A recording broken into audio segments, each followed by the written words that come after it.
Los libros de Primera y Segunda de Samuel. En nuestras Biblias modernas, estos son dos libros separados, pero esa división es simplemente por la longitud del rollo. Originalmente fue escrito como una sola historia coherente. En este video hablaremos solo sobre Primera de Samuel. Después de que Israel fue rescatado de la esclavitud en Egipto, ellos hicieron un pacto con Dios en el monte Sinaí y eventualmente llegaron a la tierra prometida. Y ahí se suponía que Israel fuera fiel a Dios y obedeciera los mandamientos del pacto. Antes del libro de Samuel, el libro de Jueces mostró cómo Israel falló completamente en cumplir esa tarea. Fue un tiempo de caos moral y mostró la necesidad que tenía Israel de líderes sabios y fieles. El libro de Samuel provee una respuesta a esa necesidad. La historia del libro de Samuel se enfoca en tres personajes principales. El profeta, Samuel, de donde el libro toma su nombre. Luego tenemos al rey Saúl y después de él, al rey David.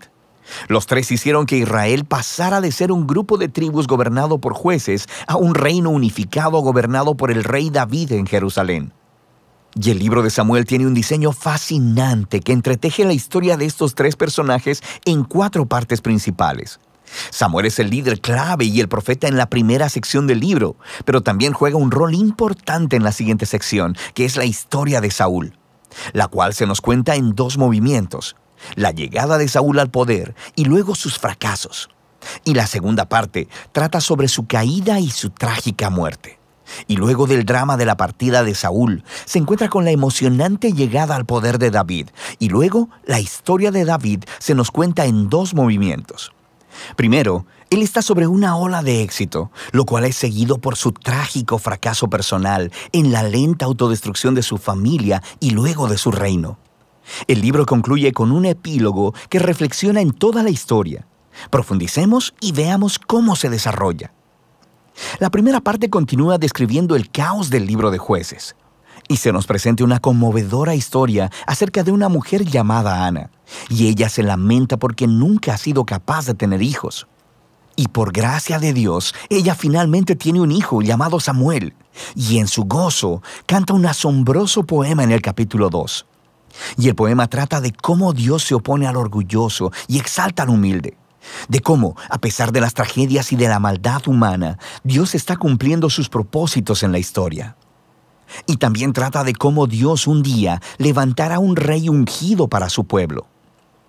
El poema de Ana ha sido colocado aquí en el inicio del libro para introducir estos temas claves que veremos a través de toda la historia, como el siguiente. Samuel crece y se convierte en un gran profeta y líder para el pueblo de Israel, al tiempo que los filisteos se levantan como los archienemigos de Israel. Y en esta batalla crucial, los israelitas se vuelven arrogantes, y en lugar de orar y pedir la ayuda de Dios, sacan el arca del pacto como una especie de trofeo que automáticamente les dará la victoria en la batalla. Y así, debido a su presunción arrogante, Dios permite que Israel pierda la batalla y el arca es robada. Así que los filisteos toman el arca y la colocan en el templo de su dios, Dagón. Y luego el Dios de Israel derrota a los filisteos y al dios Dagón sin un ejército, enviando plagas sobre el pueblo. Y los filisteos ya no quieren el arca, obviamente, y la envían de vuelta a Israel. Y el punto de la historia parece ser este: Dios no es el trofeo de Israel y Él se opone al orgullo entre los filisteos, pero también entre su propio pueblo.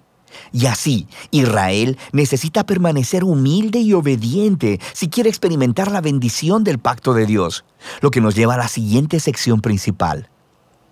Los israelitas vienen con Samuel y le dicen: «Oye, queremos un rey como todas las demás naciones. Ve y búscanos uno».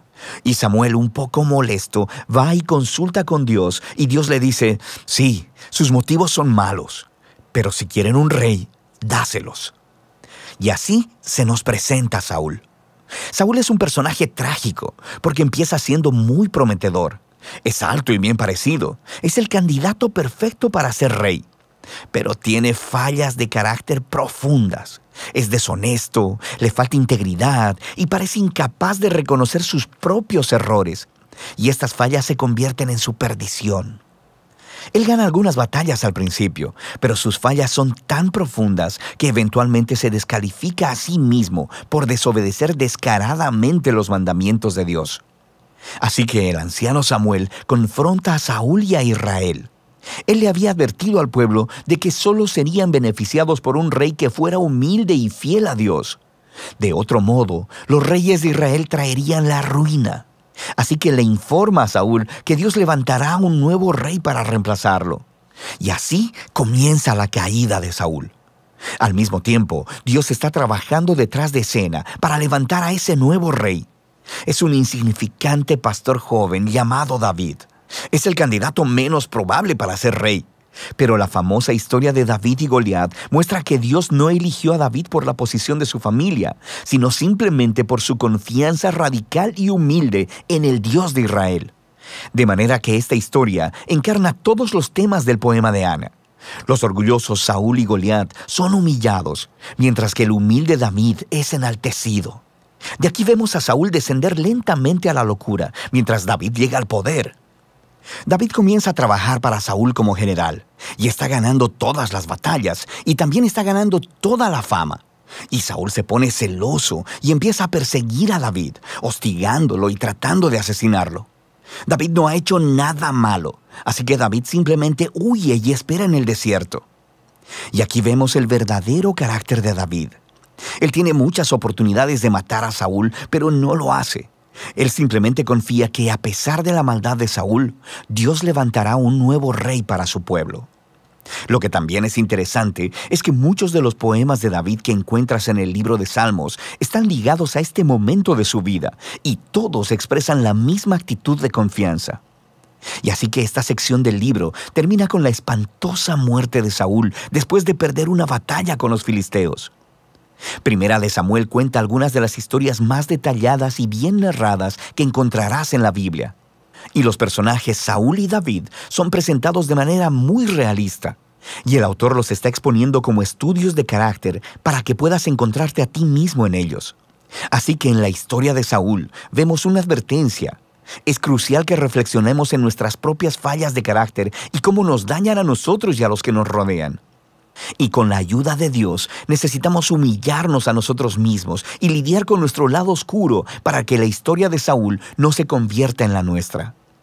David, por otro lado, se nos presenta como ejemplo de paciencia y confianza del tiempo de Dios en nuestras vidas. Él está huyendo en el desierto, siendo perseguido por Saúl. David tenía muchos motivos para pensar que Dios lo había abandonado, pero eso no es lo que él piensa. Así que la historia de David nos motiva a confiar en que, a pesar de la maldad humana, Dios está cumpliendo sus propósitos, oponerse al orgulloso y exaltar al humilde. Y de eso se trata Primera de Samuel.